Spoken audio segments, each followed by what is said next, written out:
Chers élèves, bonjour.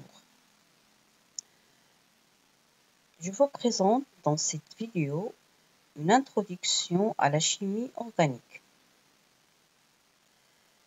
La chimie organique, c'est une partie du programme des premières années baccalauréat pour le programme marocain de la physique-chimie.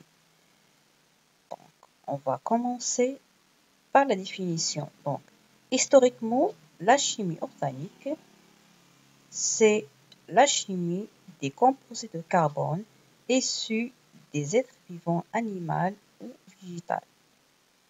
Donc, toutes les composés de carbone qui sont issus, c'est-à-dire qui viennent des êtres vivants animaux ou végétaux, ça fait partie de la chimie organique.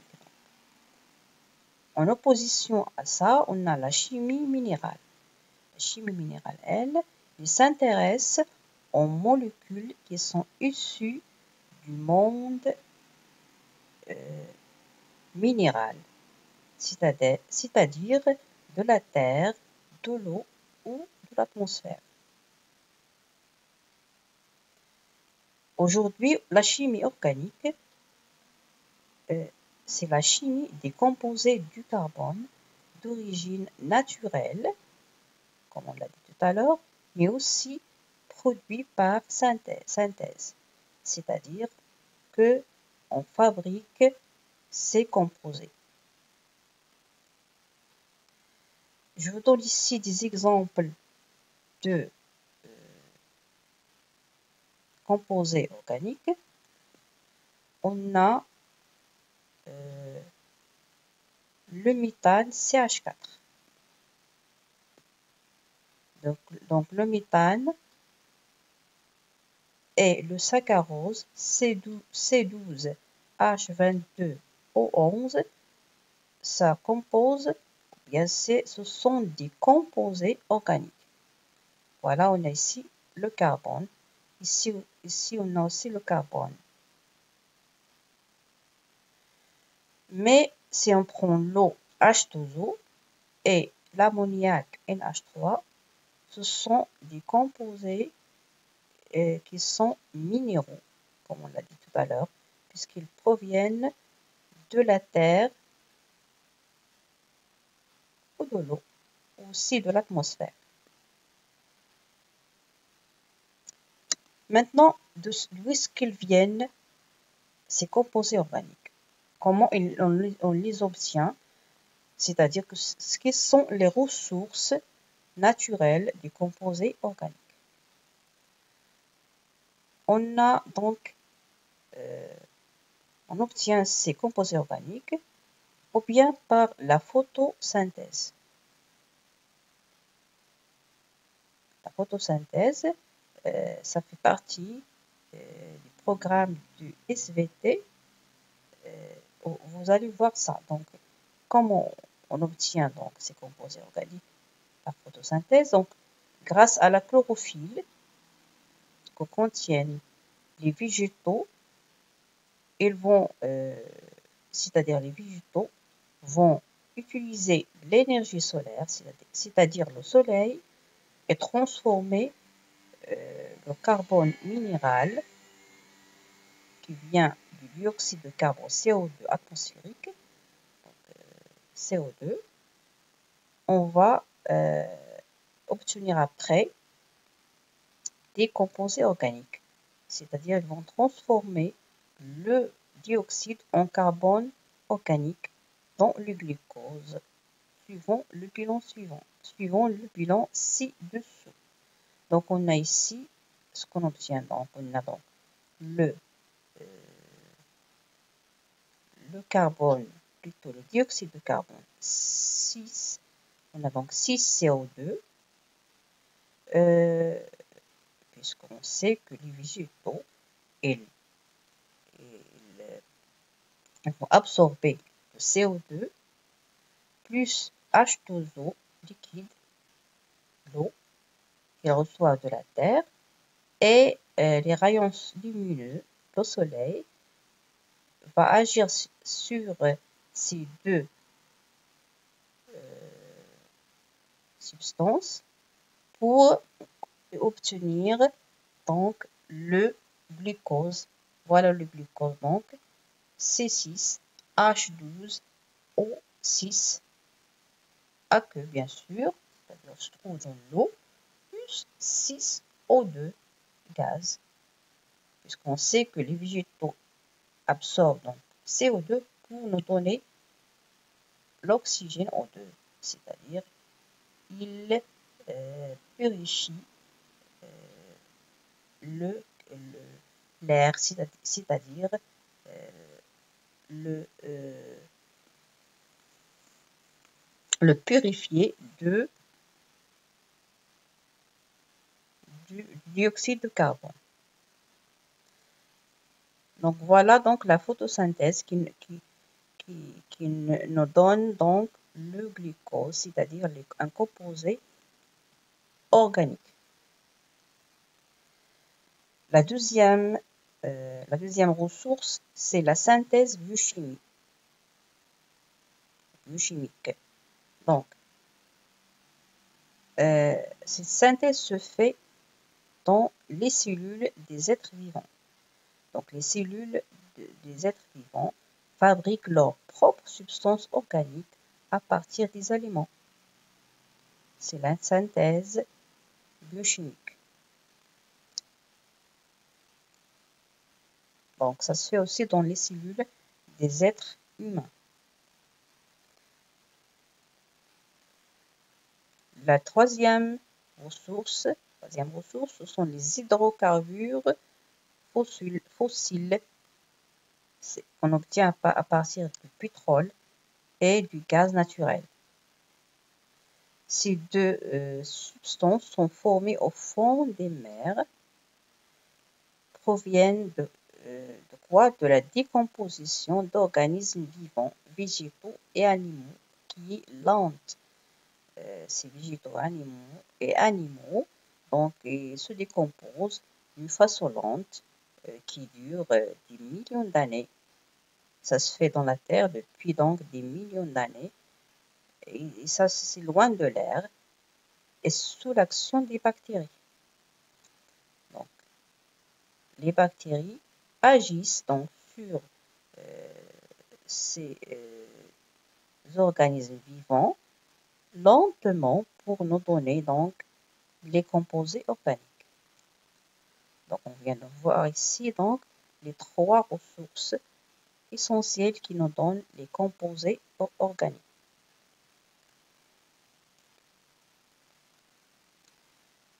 On va voir maintenant, deuxièmement, les liaisons covalentes autour de l'atome carbone. Quelles sont ces liaisons que peut donc former l'atome de carbone? Donc, le carbone tétravalent. Donc, le carbone, plutôt le symbole du noyau de l'atome de carbone, on le sait donc, c'est C12,6 d'après le tableau périodique des éléments. Donc, dans le tronc commun, vous avez vu qu'on peut écrire donc, la structure électronique de ce carbone de cette façon-là. Donc, K, la première couche, qui est la couche K, va donc obtenir 2 électrons et la deuxième couche qui vient après va obtenir 4. Donc pour L, la couche L, on sait qu'il ne doit pas dépasser donc 8 électrons. Ici, on n'a que 4, donc L4. La règle de l'octet permet de quoi? De prévoir que l'atome de carbone établit donc combien de liaisons? 8 moins 4, puisqu'on a ici 4, donc il aura besoin de 4 pour saturer sa couche électronique extérieure. Donc il aura besoin donc de 8 moins 4, donc liaisons covalentes avec les atomes voisins. Donc l'atome de carbone, on dit, il est tétravalent. Donc tétra comme 4. Donc, il aura besoin de 4 électrons pour saturer sa couche extérieure.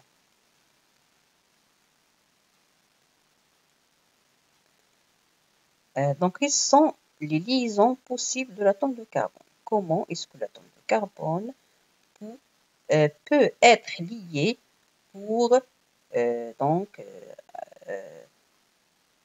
obéir, plutôt appliquer la règle de l'octet?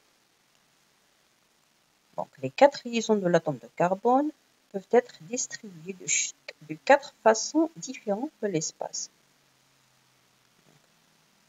On va voir comment ça se fait. Donc, on a la première forme, c'est en formant donc 4 liaisons covalentes simples. Voilà ici, on voit ici à droite donc l'atome de carbone. Comme on a dit, il a besoin de 4 électrons. Donc, il va former 4 liaisons avec 4 atomes d'hydrogène. Voilà donc l'atome de carbone lié à 1, 2, 3, 4 hydrogènes. Donc, il forme 4 liaisons covalentes simples. Donc, la molécule donc a une forme qui est la forme d'un tétraèdre. Voilà, un tétraèdre régulier dans l'espace. Donc, dans l'espace, ici, c'est dans le plan, c'est une représentation que vous avez vue, ce qu'on appelle la représentation de Lewis. Mais dans l'espace, le carbone va être lié de cette façon. Donc, on a le carbone, on a une liaison hydrogène vers nous, et une liaison avec l'hydrogène qui est dans le plan ici,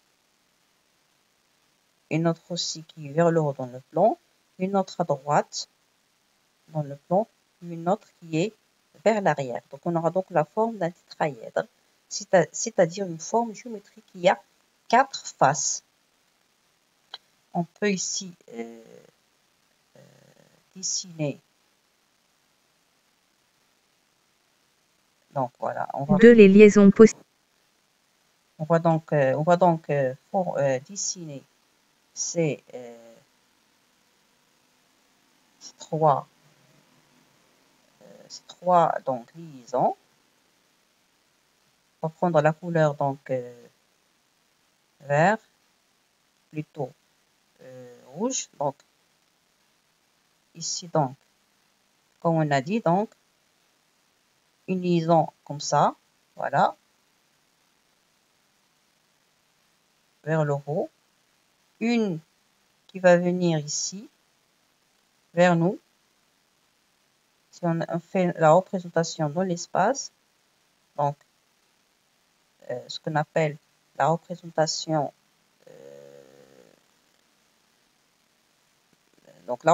de l'espace. Voilà donc la deuxième liaison.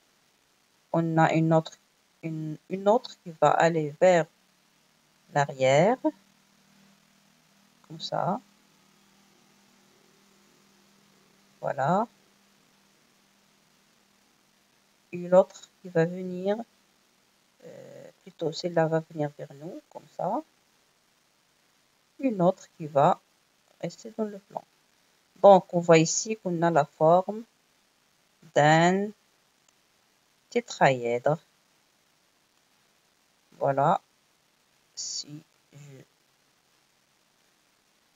arrive à bien dessiner ça, donc on a donc une face de l'autre côté. Donc 2, 3. Plutôt on a donc une face, on a 2, on a 3, on a en bas, celle-là, c'est la quatrième. Donc on a la forme d'un tétraèdre régulier. Maintenant, c'est donc la forme de la molécule du méthane CH4 dans le cas où on a 4 liaisons simples. Donc, on a ici une liaison double et deux liaisons simples. Donc, on voit ici l'atome de carbone, toujours pour saturer sa couche extérieure. Il est toujours entouré de 4 liaisons, mais ici, il va former deux liaisons simples avec deux atomes d'hydrogène et une liaison double avec un atome de carbone, c'est-à-dire il va partager 2 électrons avec l'atome de carbone. On a ici donc la molécule d'éthylène. Donc c'est la molécule d'éthylène, c'est C2, C2H4, pas H2. On a ici C2H4. Voilà donc.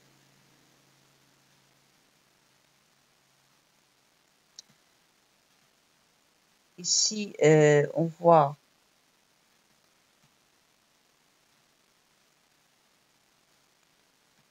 donc dans la molécule C2H4, éthylène, l'atome de carbone donc forme une liaison covalente double avec l'autre atome de carbone, voilà. Et donc deux liaisons covalentes simples avec deux atomes d'hydrogène. Voilà donc la première liaison avec l'atome d'hydrogène, la deuxième liaison simple avec l'atome d'hydrogène. On a ici la double liaison avec l'atome de carbone. La molécule ici, elle a la forme d'un trigonale qui est plane. Donc c'est une molécule qui est plane, se trouve dans le plan. Voilà. Donc cette molécule, l'éthylène. Maintenant, là, le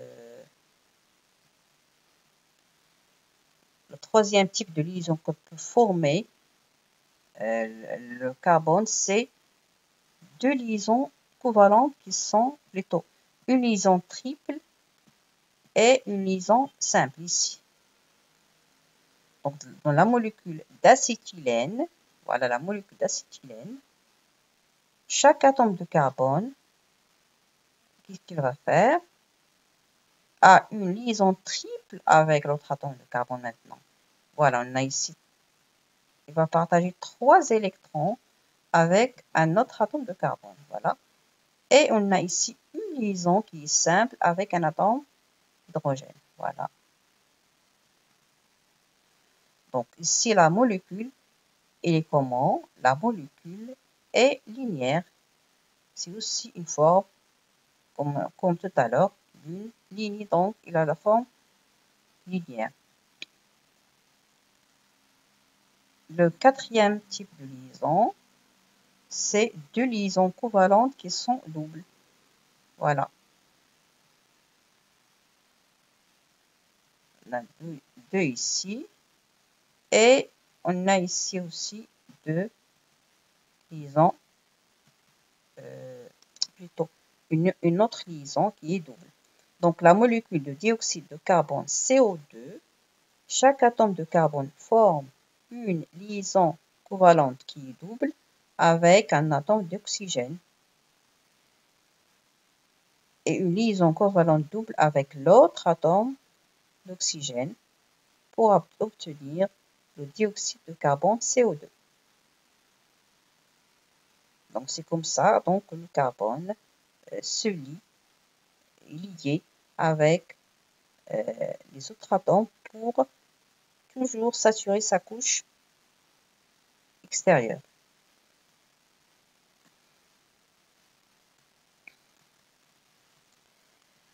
Donc maintenant, on va voir c'est quoi ou bien comment la chimie organique est importante pour le domaine, c'est-à-dire dans la vie de l'être humain. Donc, la chimie organique est considérée comme la base de l'économie mondiale. La base de l'économie mondiale. Pourquoi? Car c'est elle qui fournit la matière première à tous les autres domaines industriels. Sans la chimie organique, on n'aura pas les autres domaines industriels. Donc la chimie peut se diviser en 3 secteurs industriels. Donc la chimie lourde, premièrement la chimie lourde, c'est la chimie qui produit du carburant et de la matière plastique. Carburant pour les voitures, c'est-à-dire les moyens de transport, et la matière plastique, c'est ce qu'on appelle la chimie lourde. C'est une chimie qui est fabriquée en quantité importante. C'est pourquoi on l'appelle la chimie lourde. La chimie fine,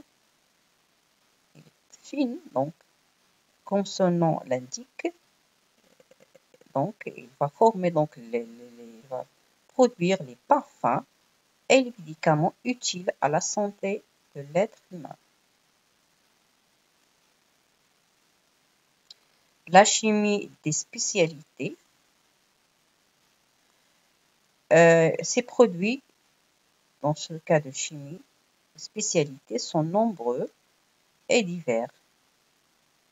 On peut citer les produits cosmétiques, les peintres, les vernis, les encres, etc.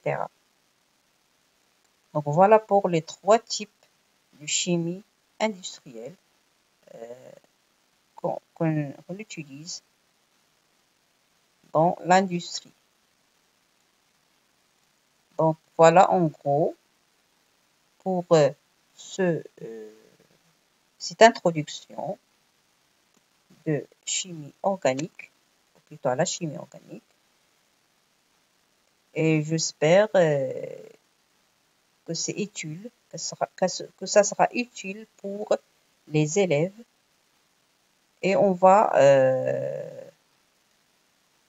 passer donc dans la vidéo suivante, si Dieu le veut bien, à la chimie organique proprement dite, c'est-à-dire ce qui nous intéresse dans notre programme, comme je l'ai dit au début, le programme du première année baccalauréat, pour nous initier à ce qu'on va voir dans la deuxième année baccalauréat, toujours dans le programme marocain. Et j'espère vous retrouver une autre fois et à très bientôt.